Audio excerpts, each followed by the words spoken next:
What's going on, guys? My name is Triforce Addiction. Welcome back to another COD mobile video. So today the season 9 patch notes have officially been released. Well, yesterday. It's already like 1:50 a.m. as of recording this. But yes, the patch notes are out and it's time to discuss each and every one of those changes. So we're going to start off right off the bat with the M16. So for the M16, they improved the damage overall. They improved the multipliers as well as burst fire rate. So it's going to shoot a little faster as well as, decreasing the vertical and horizontal recoil. So I do have a few comments to say about this. First of all, the damage and the improved multiplier. It's good, but at the same time might pose as an issue depending on how much they actually increased it, because I personally thought that the M16's damage was good. All I really think they should have done was just, reduce the vertical and horizontal recoil, especially for a burst gun, because you need it to be a little bit more accurate. It's going to take a lot more time, and it's going to reduce the time to kill if you're just trying to land all 3 shots on the enemy. And keep in mind, the 3-shot kill areas are kind of strict. So that's why I'm kind of on board with them improving the multipliers, because at a certain range, it won't even be a 3-shot anymore. It would be reduced down to a 4 to 5-shot. The one change that does kind of baffle me a bit, and it does worry me also, is the burst fire rate. So obviously, we saw how that went for the Swordfish. It became extremely overpowered to the point where the devs actually retracted that whole change in general and just basically made to how it was before, because it was in fact way too overpowered. They kept all the other changes like the bullet spread accuracy, the movement speed, and all that stuff, but they just took away the burst fire rate. Again, this is a burst weapon that has been kind of like useless for a long time, and it's nice that it's getting its time to shine, but I just want to make sure that it's not overly done. Because I've always said that when it comes to burst weapons, there's a fine line to balance them. You don't want to make them too strong, because then they're going to be extremely overpowered. Call of Duty in general has had a history of making burst weapons extremely overpowered, and there's nothing that could have been done about it. I mean, you guys saw Modern Warfare Remastered. The M16 was broken as fuck. R3K from Infinite Warfare was broken. The M16 from Cold War was extremely broken.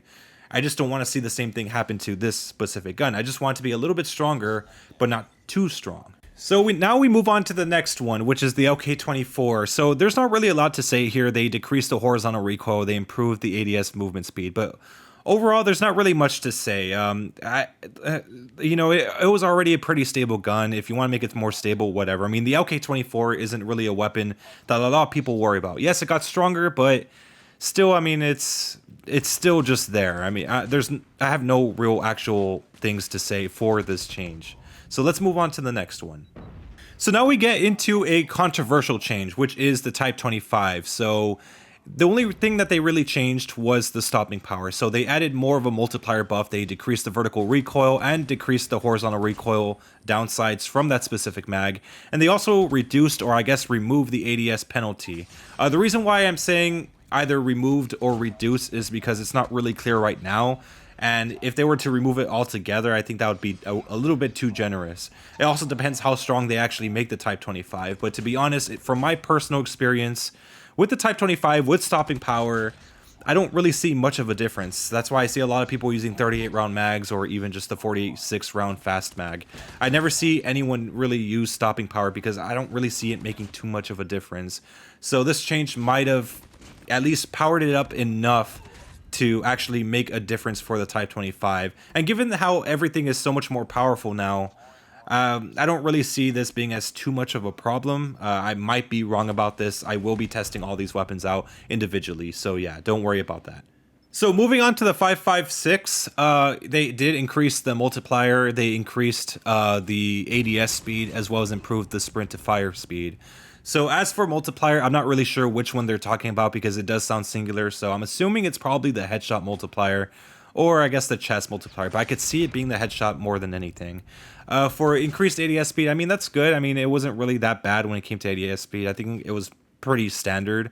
As for sprint to fire speed, I definitely agree with this change, because if you guys have aimed, or I guess sprinted out aiming with the FR556, it's awful. I mean, it's extremely slow. And that's one of my biggest issues with the FR556 as of currently. I mean, now it's still a solid weapon, but if they're going to increase it a little bit further just to make up for, I guess, the Krig 6, I mean, I'm all for it.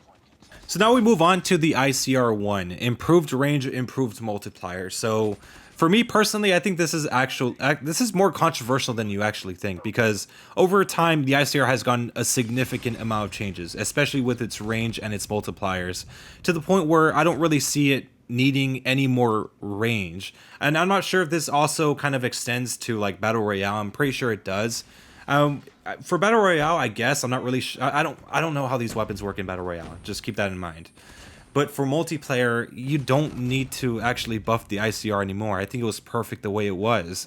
And it's like you could have like a lightweight suppressor or anything like that that takes away range from the weapon, and it's still very solid. It has more range than any assault rifle that I've seen so far in the history of this game. So there's no reason to make it more stronger and have more range. It's just, there's none.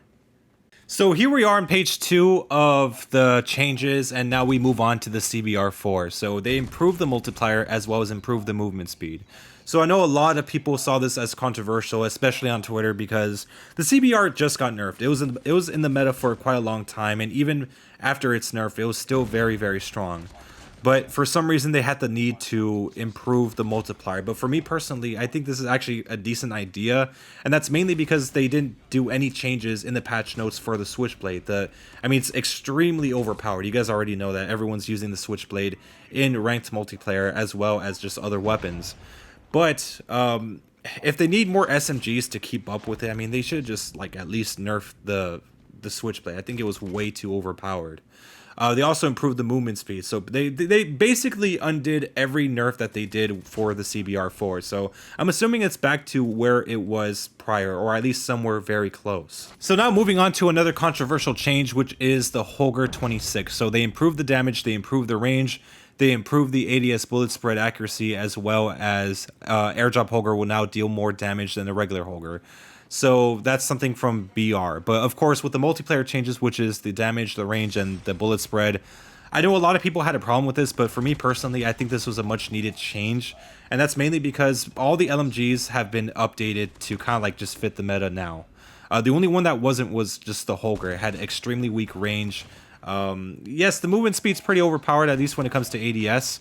But like, you know, the damage and everything, it wasn't on par with like what the Hades or what the RPD has. I mean, you could all you needed was like one headshot with the RPD, and you pretty much got a 3-shot kill. I mean, most of the LMGs could do that now. It was only the Holger that was like the weakest. I mean, you know, a lot of people hate the Hades, but I would say at this point right now in the game, it's better than the Holger. And our opinions don't really matter on this situation because the Holger 26 is next in line for a Mythic Redux draw. After the ASVAL Double Edge, it was this one. So obviously they were going to make changes to kind of incentivize people to buy the Mythic skin if they ever missed it the first time. And even then, without that Mythic Redux, it still needed to change because at this point in time, the Holger is like the worst LMG of all of them. Yes, you could argue that it has more movement speed, but you know, in terms of damage and range, this is the weakest one. So now we move on to the Hades. So they improved the first damage range, improved ADS accuracy, improved hipfire accuracy, decreased the long barrel ADS movement speed penalty. So first off, with the long barrel ADS movement speed penalty, I'm not really sure which one they're talking about, but I'm assuming it has to be the one that gives you the most range. And they reduced the ADS movement speed penalty. I don't know how much, but it did decrease it by a lot. So that is a more than welcome change. As for the other stuff, like improving the first damage range, I thought it was already good the way it was. I think it goes like past 20 meters, but of course, you know, adding another change to it, like extending it a little bit more, I mean, it's still pretty welcoming. I don't really see it challenging other weapons like crazy. It's not going to be extremely dominant.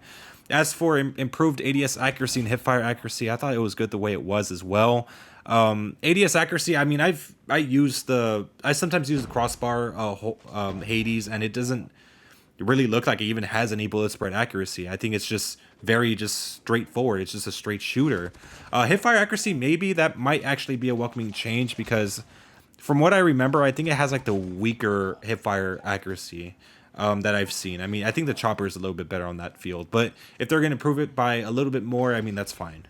Now we move on to a very unexpected change, which is the MW11 Pistol. So they decreased the recoil. They didn't say which, but I'm assuming it's just vertical because I don't really see it having like horizontal. So this is a pretty welcoming change from from my experience. The MW11 does have quite a bit of vertical recoil, so it's nice that they made a change like that to make it more usable. So that's really all I have to say about this change. It was unexpected but very welcoming. So now we move on to by far the worst change that I've seen in a very long time. I'm sure a lot of you guys agree with this. It's the Peacekeepers. So they decreased the range, they decreased the agile stocks, ADS movement speed. They also decreased the firm grip tape flinch reduction. And that's something I actually relied on a lot because I use toughness on a lot of shit. So having that 90% of flinch reduction was good because I could actually use a different green perk, but unfortunately that's not going to be the case anymore. Dude, like, I don't understand what they were thinking here. I mean, given that a lot of other assault rifles are extremely powerful now, this is really going to set the Peacekeeper extremely back, probably being one of the worst assault rifles in the game. There was actually no need to. I mean, there's weapons to worry about. I mean, we're about to get a very powerful 3-shot consistent rifle that is the Krig 6, and we also have to worry about the Switchblade and all the other assault rifles. So, yes, there was no real need to change this, but I guess, whatever. So now we move on to the MSMC, probably one of the more surprising changes for this update, which is they improved the damage and they decreased the range. So it's kind of like the Pharaoh, but backwards. You know, they increased the range, but they also decreased the damage. I think that's what they did. But yes, the MSMC is getting I guess a buff. It depends on how much they improve the damage, but when it comes to decreasing the range, I didn't even know it even had range. I thought people didn't use it because of that reason. And even myself, I tried making different types of builds for it, but it just never seemed to work out that well. But again, I mean, it depends on how much they actually improve the damage. If they don't at all, that's going to be a huge, huge problem. But again, if it's improved damage overall, I would assume that maybe it's also going to improve on all different ranges. So maybe you could 4-shot a little bit longer. But again, that might not even matter since we get decreased range. So this one is kind of confusing to me. I'm going to have to actually test this one out when it comes out. But yeah, it's kind of like a Pharaoh change, but not really. It's just like the other way around.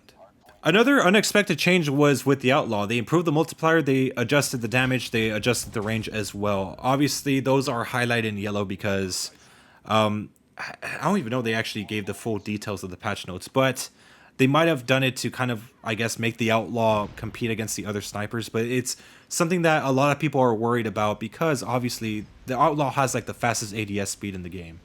And, well, not the fastest, okay, not the game, sorry, of all the snipers, what the fuck's wrong with me, but yes, if they're gonna make the damage even higher, that might be an issue because it could bring us back to, you know, the pre-patch sniper era. You know, I mean, they haven't made any changes to the ZRG's anti-vehicle rounds, so I mean, having another sniper to deal with, that's not something I'm a fan of. I'm sure a lot of people are excited about this, but for me personally, I'm not.